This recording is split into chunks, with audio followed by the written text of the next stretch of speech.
Alright, today we're going to talk about inductive reasoning. Inductive reasoning is really just finding and continuing a pattern. So let's look at some patterns here that I've chosen.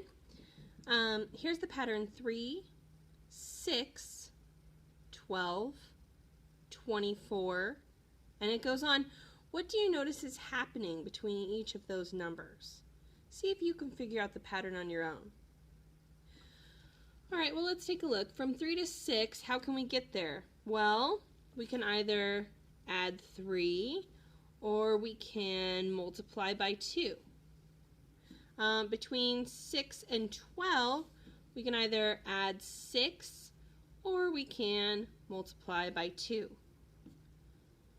Between 12 and 24, we can either add 12 or multiply by 2. And notice that multiply by 2 is always the same, so I'm going to say that the pattern here is to multiply by 2. So if I wanted to get my next two terms, that would be the next two things, I would multiply by 2. So I say 24 multiplied by 2. The next term would be 48.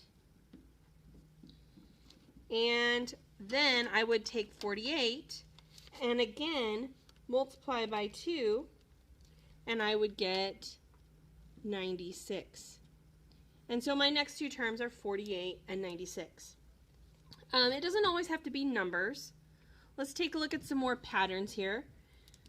Take a look at this pattern. I've got a circle, and then a circle cut in more, and a circle cut with more. So see if you can figure out the pattern and if you could draw the next two circles.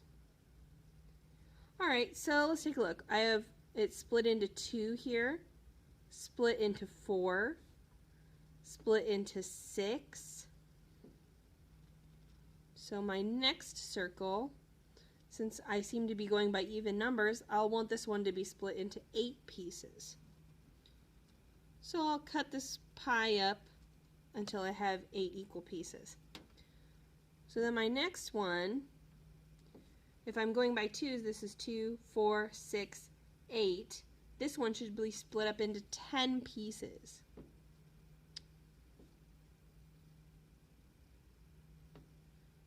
So there we go. Alright. So you can see that it works for shapes too. Here's another one with numbers. Let's see if you can figure out how to do this one. So we have 1, 2, 4, 7, 11, 16, 22. Well, let's take a look. This is plus 1, plus 2, plus 3, plus 4, plus 5, plus 6. So my next two terms, if I was going to continue this pattern, I would do plus 7. So 22 plus 7, 29. And the next one would be plus 8. So that would be 37. So I can continue it that way. Take a look at this one. Monday, Tuesday, Wednesday. What do you think the next one will be? Thursday, and then Friday. So there I was just going by days of the week, all right, in order. So that's inductive reasoning. Let's look at something a little bit more complicated using inductive reasoning. Notice my little pyramid here. 1 is 1, and it's 1 squared. 1 plus 3 is 4, and it's 2 squared. 1 plus 3 plus 5 is 9, and that's 3 squared. 1 plus 3 plus 5 plus 7 is 16, and that's 4 squared. So notice, if I'm adding up these numbers, what kind of numbers are these? These are odd numbers. So these are the first 4 odd numbers, and the first 4 odd numbers is 4 squared. The first 3 odd numbers, the sum of them, adding them together, is 3 squared. The first 2 odd numbers is 2 squared. The first odd number is 1 squared. So what can you conclude about the sum of the first 30 odd numbers? Pause the video and see if you can do that now. Okay, the first 30 odd numbers, the sum of them will be 30 squared, and you can use your calculator for this. 30 squared is 900. So I know that the sum of those, without having to add them all up, will be 900. So that's when we can use inductive reasoning to make life just a little bit easier. All right. The next thing we're going to look at is making a counterexample.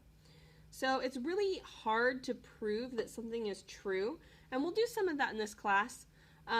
But at first we want to start out by looking at how to prove that something is false, because proving something is false is actually really easy.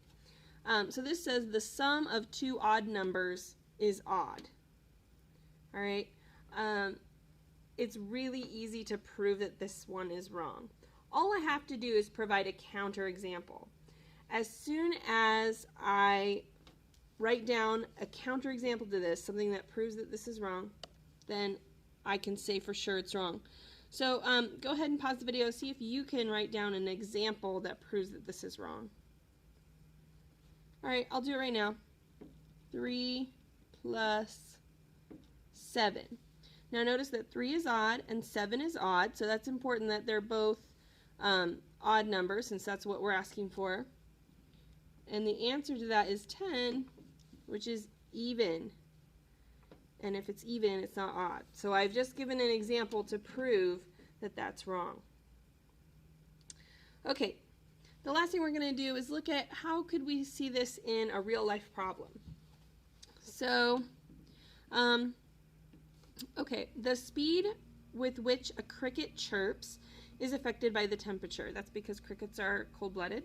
All right, if you hear 20 cricket chirps in 14 seconds, what is the temperature? So in order to figure this out, we're going to look over here at this table, and this is chirps per 14 seconds, just like in our problem. If you hear 5 chirps in 14 seconds, it's 45 degrees Fahrenheit. If you hear 10 chirps, then it's 55 degrees Fahrenheit. If you hear 15 chirps, it's 65 degrees Fahrenheit. And so we're going to look at a couple of the patterns here, right? Looks like I'm going up by 5 chirps each time. And it looks like the temperature is going up by 10 degrees Fahrenheit each time. So if I went up another 5, that's to 20, like we're asking, then my temperature should go up another 10. So that would be 75 degrees Fahrenheit. So by inductive reasoning, I can say the temperature will be 75 degrees Fahrenheit. All right, I hope you enjoyed inductive reasoning.